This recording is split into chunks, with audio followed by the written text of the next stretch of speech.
Are you going to see family soon? Have you ever considered interviewing them about the family history? Why not record video when you do? Hi, I'm Connie Knox, and I'd like to preface this next video by saying that not only am I a lifelong genealogist, but my day job is as a video professional working in all aspects of television broadcasting, production, and management.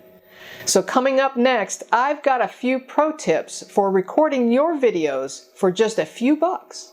Let's roll the opener.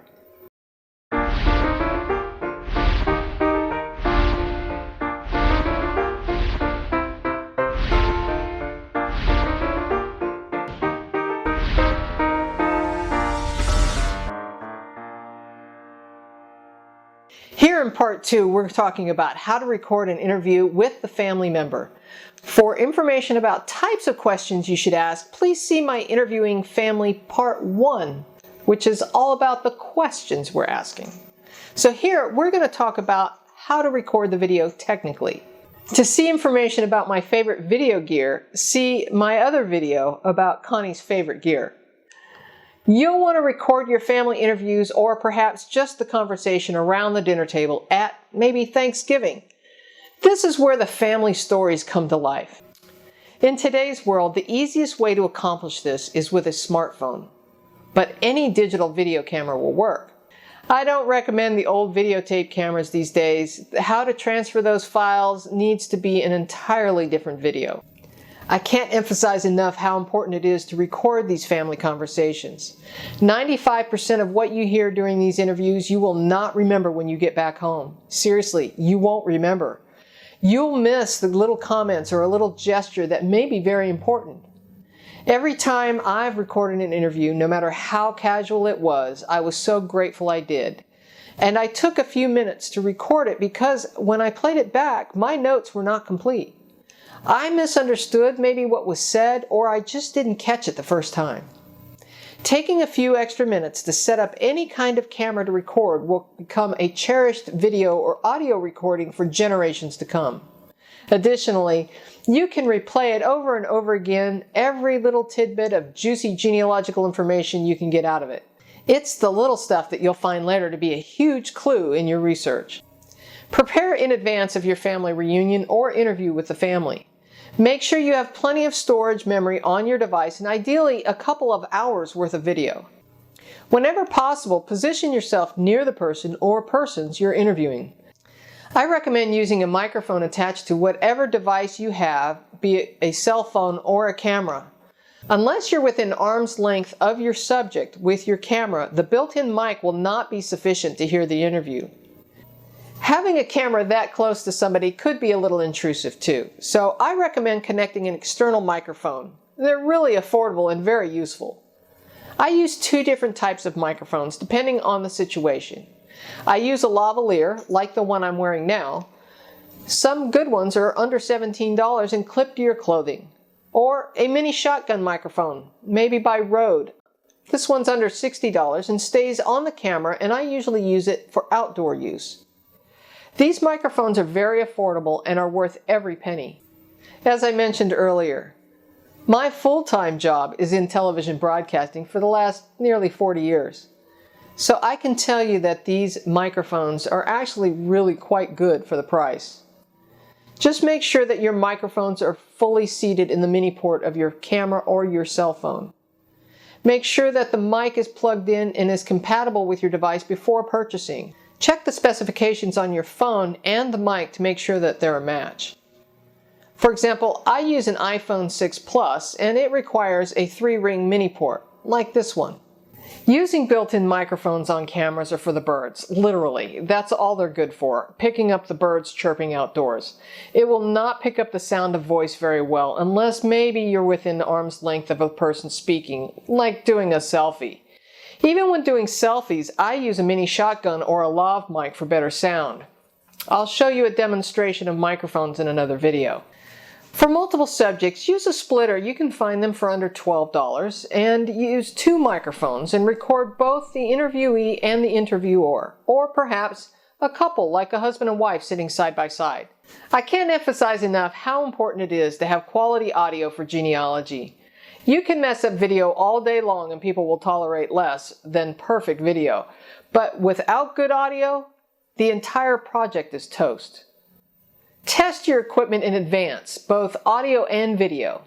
While you're on location, do a little test recording with the microphone clipped on your family member and ask them for a little testing 1, 2, 3, and then play it back to make sure that you have quality video and audio.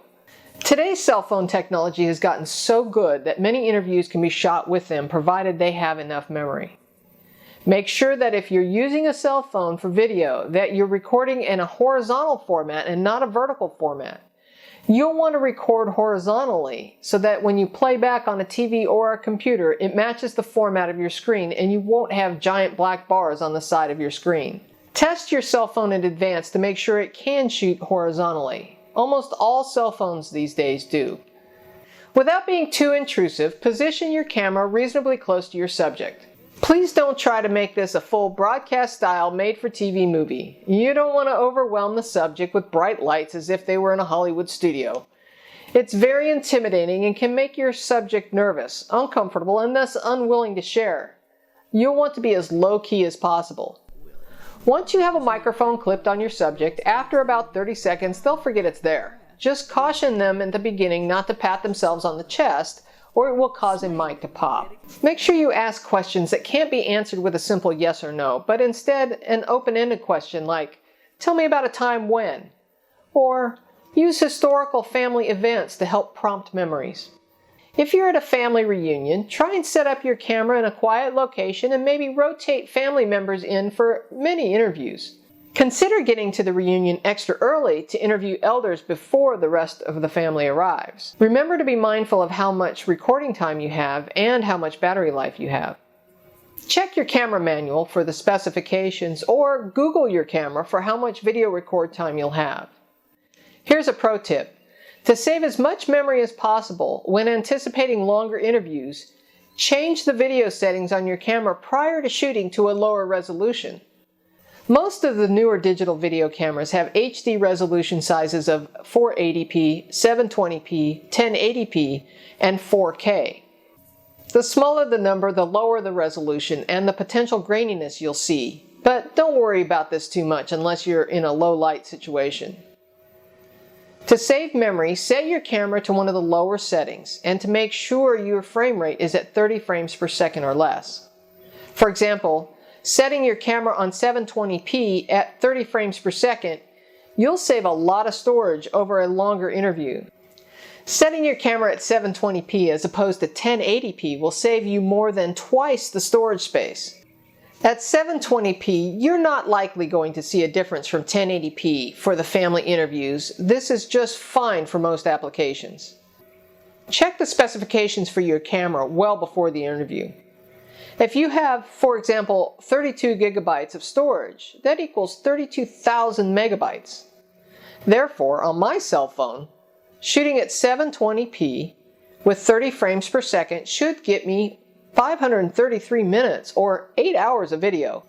Shooting at 1080p at 30 frames per second gives 246 minutes or about 4 hours of video. I shoot on both my i6 Plus and my Canon digital SLR camera when I can. I do this for two reasons. One, I like to have two angles of my interview, and two, if one camera fails or runs out of storage or memory, then the other one usually has the rest of the interview.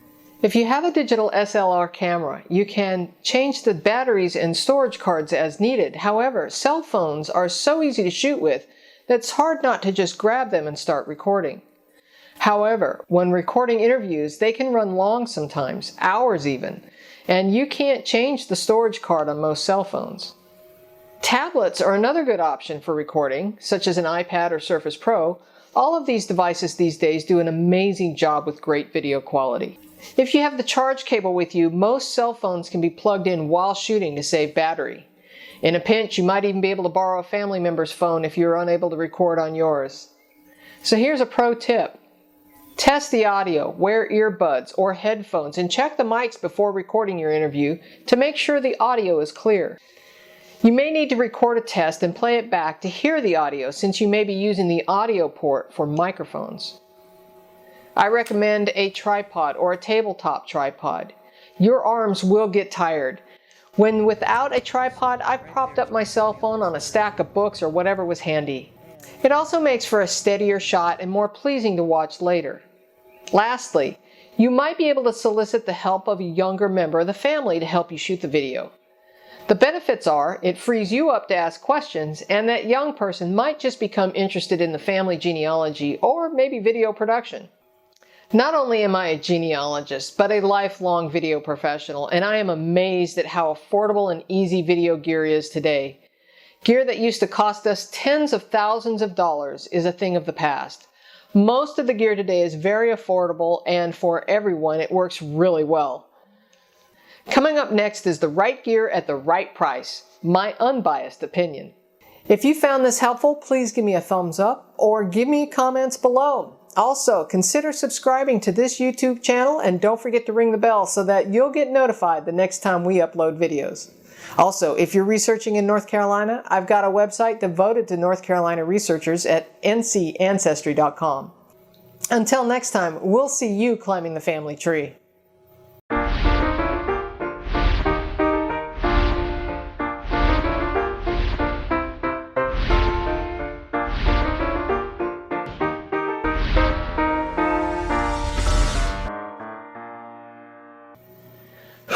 Got through that one.